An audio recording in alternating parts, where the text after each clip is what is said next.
Mi nuevo vecino me hizo creer que éramos mejores amigos, pero ahora creo que es un estafador y tengo pruebas. ¿Debería exponerlo? Necesito desahogarme y, honestamente, necesito un poco de perspectiva. Estoy en una encrucijada y mi estómago está revuelto. Es la clásica historia del vecino ideal que se vuelve oscura, pero siento que esta es más personal y manipuladora de lo que he visto. A lo mejor estoy exagerando, pero mi instinto me dice que no. Todo empezó hace unos 5 meses. Un tipo llamado Leo se mudó a la casa de al lado. Al principio, era el vecino perfecto. Se presentó con una bandeja de galletas caseras y una sonrisa que podría haber derretido el hielo de la Antártida. Era el tipo de persona que parecía haber vivido 1000 vidas. Contaba historias fascinantes sobre viajes a lugares exóticos, sobre cómo había trabajado en la industria musical, sobre inversiones tecnológicas que le salieron de maravilla. Decía que se había retirado joven y ahora solo buscaba un lugar tranquilo para desconectar. Se mudó solo, sin pareja, sin hijos, sin mascotas. Solo él y su coche deportivo reluciente. Nos hicimos amigos rápidamente. Pasábamos las tardes en mi porche, charlando. Me ayudó a arreglar un grifo que goteaba sin que se lo pidiera, simplemente se ofreció. Me hizo sentir que tenía un hermano mayor o un mentor, alguien que ya había pasado por todo y ahora estaba ahí para mí. Me dio consejos sobre inversiones, sobre mi trabajo, sobre cómo debería vivir mi vida. Con el tiempo, se fue ganando la confianza de otros vecinos también. Con su carisma, era difícil no caer. A todos nos hizo creer que éramos sus confidentes. Las primeras banderas rojas fueron sutiles, casi insignificantes. Cuando le preguntaba por su familia, sus respuestas eran vagas. Mi padre falleció, mi madre vive en otro estado. Somos una familia pequeña, no hay mucho que contar. Lo decía con una mirada de tristeza tan convincente que yo, tonto de mí, no quise presionar.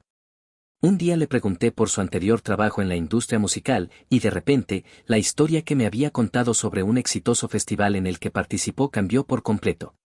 La segunda vez era una versión más humilde y menos glamurosa. Cuando se lo hice notar, se rió y dijo que la memoria le estaba jugando una mala pasada. Acepté su excusa, pero la sensación de incomodidad se quedó conmigo. Luego vinieron los favores. Empezó pidiendo pequeñas cosas. ¿Podrías recibir un paquete por mí? Estaré fuera del país por un par de días. ¿Me prestas tu cortacésped? El mío no ha llegado aún. Pequeños favores que, en el contexto de nuestra amistad, no parecían extraños. Pero se hicieron más frecuentes. Un día me pidió si podía usar mi dirección para un envío importante. Dijo que su banco le había bloqueado un pago y que el paquete contenía documentos cruciales para una de sus inversiones. Ya era la 4ª vez que su banco le daba problemas.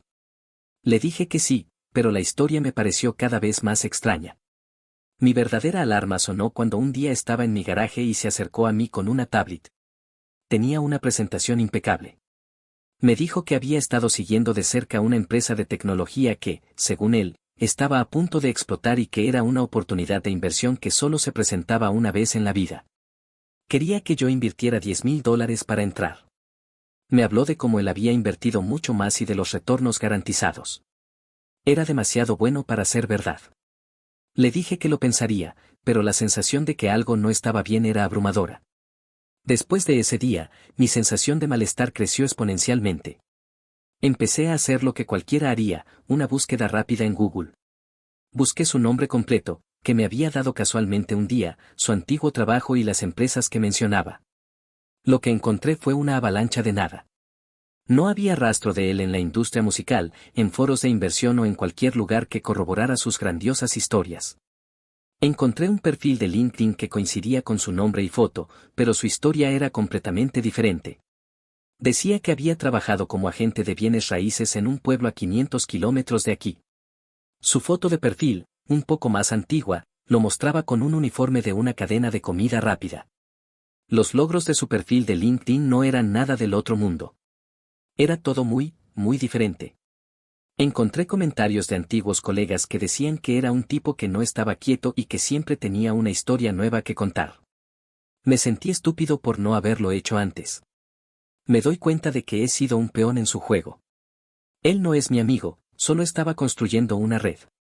Me usó para pequeños favores que ahora veo como una forma de probar el terreno, de ver qué tan fácil era manipularme.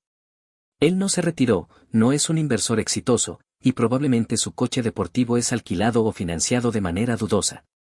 Me siento traicionado, enojado y también un poco avergonzado. El dilema es qué hacer ahora. Tengo capturas de pantalla de su perfil de LinkedIn que contradicen por completo sus historias. Sé el nombre de la supuesta inversión que me ofreció y los detalles que me dio, que puedo usar para investigar más. Tengo conversaciones grabadas, sin su conocimiento, donde me cuenta sus historias inconsistentes. He hablado con un par de vecinos que también le prestaron dinero. Una vecina le prestó $200 para una emergencia médica de su madre que nunca se concretó. El vecino de al lado le prestó dinero para un arreglo urgente en el coche. Ambos me han confirmado que las historias de Leo no tienen sentido. Ahora mi comunidad está en riesgo. Si este tipo es un estafador, no solo me está usando a mí, sino a todos. Me pregunto si debo confrontarlo, exponerlo a los demás o si debo simplemente ignorarlo y esperar a que se vaya. Siento que tengo la obligación moral de proteger a mis vecinos, pero también temo las repercusiones si me enfrento a un estafador profesional. Necesito un plan. Y necesito la sabiduría colectiva de ustedes para saber si soy el imbécil por confiar en él o si tengo que hacer algo al respecto. Primera actualización, una semana después. Gracias a todos por sus consejos y por validarme. Me sentí mucho más fuerte al leer sus comentarios y darme cuenta de que no estaba loco. Muchos me sugirieron que no lo confrontara directamente, que reuniera más pruebas y que me concentrara en alertar a los demás. Eso es exactamente lo que hice. Usé un nombre de usuario anónimo en un grupo de Facebook del vecindario para preguntar si alguien había tenido interacciones extrañas con un nuevo vecino que se mudó a la calle Magnolia. No mencioné su nombre, solo la calle. Al principio, no hubo respuesta. Me sentí un poco desanimado, pensando que tal vez era solo mi paranoia. Sin embargo, al día siguiente, una vecina mayor, a la que llamaré señora Elena, comentó en el post. Dijo que su nuevo vecino, mencionando la calle, le había pedido dinero prestado para una inversión en su jardín, prometiendo un retorno increíble. Alguien más, el señor Carlos, un tipo más joven de la esquina, también respondió. Él dijo que el nuevo vecino le había pedido prestado cientos de dólares para un viaje de negocios urgente. La cantidad de historias coincidía con la mía. Fue una revelación impactante y espeluznante. Me puse en contacto con la señora Elena y el señor Carlos a través de mensajes privados. Les conté lo que sabía y les mostré las capturas de pantalla del perfil de LinkedIn de Leo, que contradecía todo lo que nos había dicho. La señora Elena, que es muy astuta, recordó que Leo le había dicho que su hijo era un famoso chef de Nueva York. Ella, habiendo vivido en Nueva York, se puso a buscar en línea y no encontró nada. Resulta que su supuesto hijo es un chef completamente diferente que no tiene ninguna relación con Leo. El señor Carlos, por su parte, se dio cuenta de que el viaje de negocios de Leo se alineaba perfectamente con el fin de semana que estuvo en casa viendo la televisión en su porche. Las mentiras eran tan descaradas y tan fáciles de desmantelar una vez que sabías qué buscar. La sensación de traición se profundizó. No era solo yo. Éramos una docena de vecinos que habíamos sido manipulados de una forma u otra. La indignación que sentí se transformó en una determinación fría.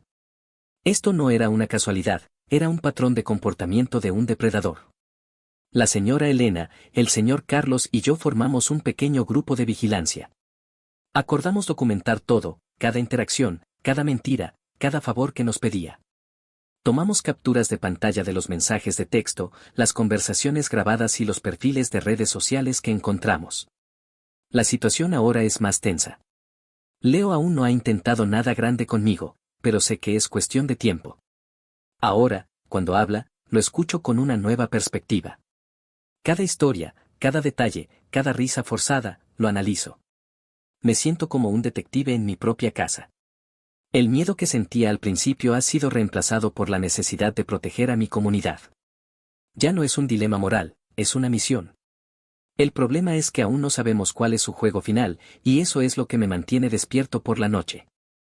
Aprovecho esta pausa para recordarte, si te gusta mi contenido y suscríbete, eso me ayudaría un montón. Ahora sí, continuemos. Segunda actualización, 3 semanas después. Las cosas han escalado, y no de una buena manera.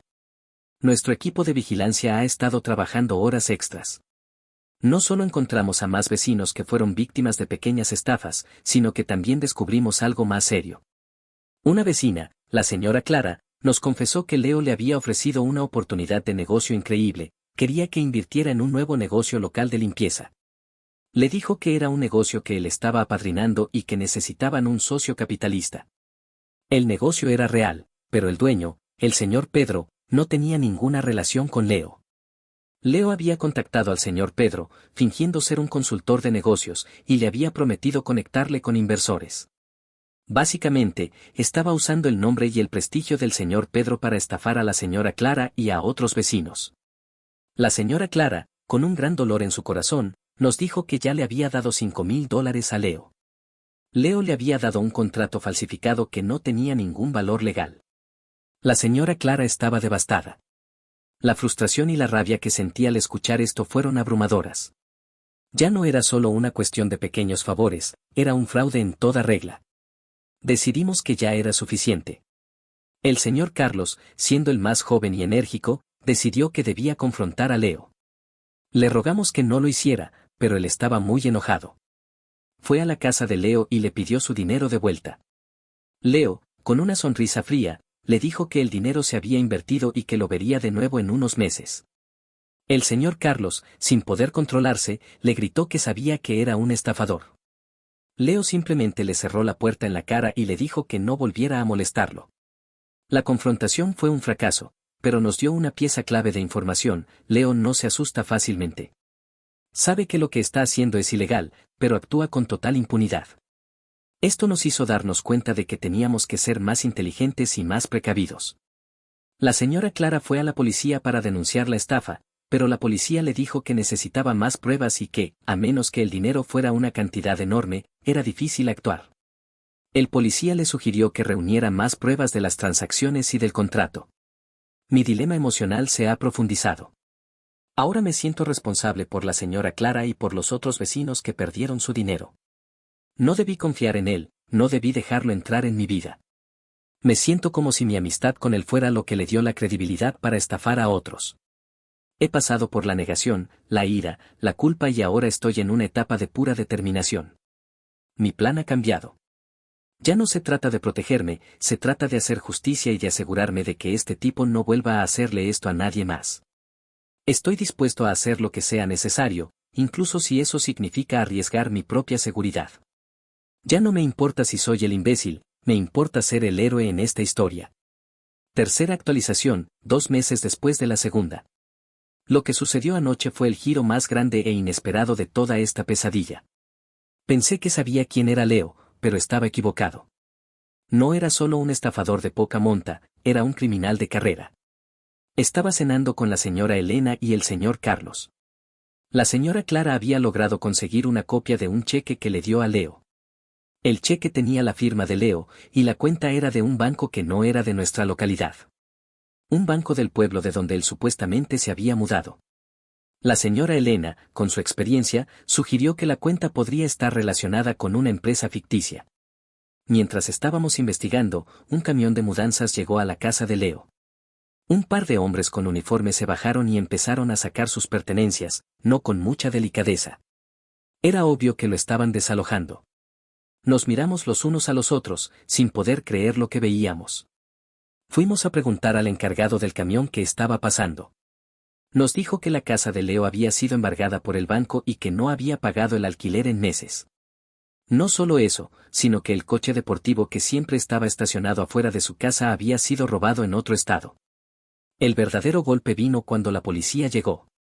Los agentes se acercaron a nosotros, a la señora Clara y al encargado del camión. Resulta que la señora Clara no fue la única que fue a la policía. Otra persona de un pueblo vecino había denunciado a Leo por una estafa similar, pero con una suma mucho mayor. La policía ya lo estaba investigando. Con la información que la señora Clara les dio, y las pruebas que nuestro equipo de vigilancia había reunido, la policía pudo conectar los puntos. Leo no solo había estafado a la señora Clara, sino que también había estafado a decenas de personas en al menos 3 estados diferentes. Su nombre era en realidad un alias. La policía lo detuvo en ese momento. Vimos cómo lo metían en la patrulla. Nos miró a todos con la misma sonrisa fría y arrogante que tenía cuando nos contaba sus historias. Parecía que no tenía ni una pizca de remordimiento. El impacto fue drástico. La señora Clara, aunque aliviada, todavía estaba destrozada. Su dinero no se recuperaría fácilmente, pero al menos la persona que la estafó estaba tras las rejas. Los vecinos que le habían prestado dinero ahora se sentían tontos y enojados. Yo me sentí con un peso menos, pero también con una sensación de vacío. La amistad que creía que tenía era una farsa. Las galletas, las historias, los pequeños favores, todo era un acto. Me di cuenta de que este tipo no tenía sentimientos, no tenía una conciencia. Era un vacío que se alimentaba de la confianza de los demás. El costo emocional fue alto. Aprendimos una lección muy dura sobre la confianza y la vigilancia. Me arrepiento de haberlo dejado entrar en mi vida. Me arrepiento de no haber confiado en mi instinto antes. Pero también me doy cuenta de que este incidente nos unió como comunidad. La señora Elena, el señor Carlos, la señora Clara y yo nos convertimos en verdaderos amigos, no en una farsa como la de Leo. El ciclo de la historia de Leo ha terminado, pero el ciclo de nuestra amistad apenas comienza. Actualización final. Han pasado 2 años desde que Leo fue arrestado. El caso legal fue largo y complicado, con muchas víctimas de múltiples estados testificando. Afortunadamente, se hizo justicia, y Leo fue sentenciado a una larga pena en la cárcel por fraude y robo de identidad. El coche deportivo que tanto presumía resultó ser robado, y los documentos que guardaba en mi garaje eran falsificaciones.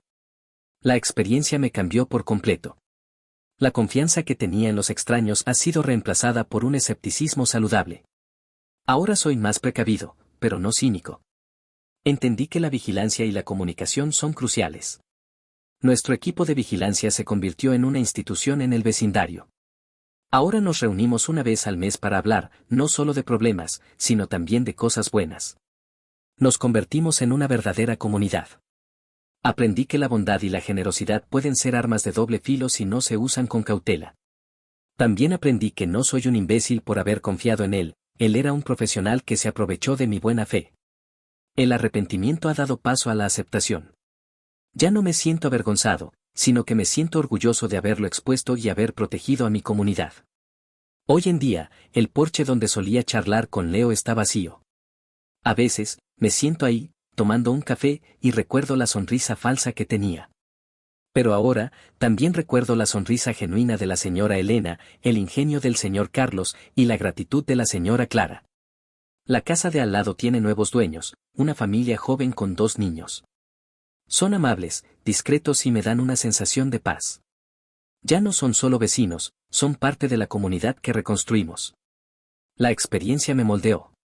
Me hizo una persona más fuerte, más sabia y más consciente. No fue un final feliz, pero fue un final de resolución y transformación. Me di cuenta de que las historias no son solo lo que pasa, sino lo que aprendemos de ellas.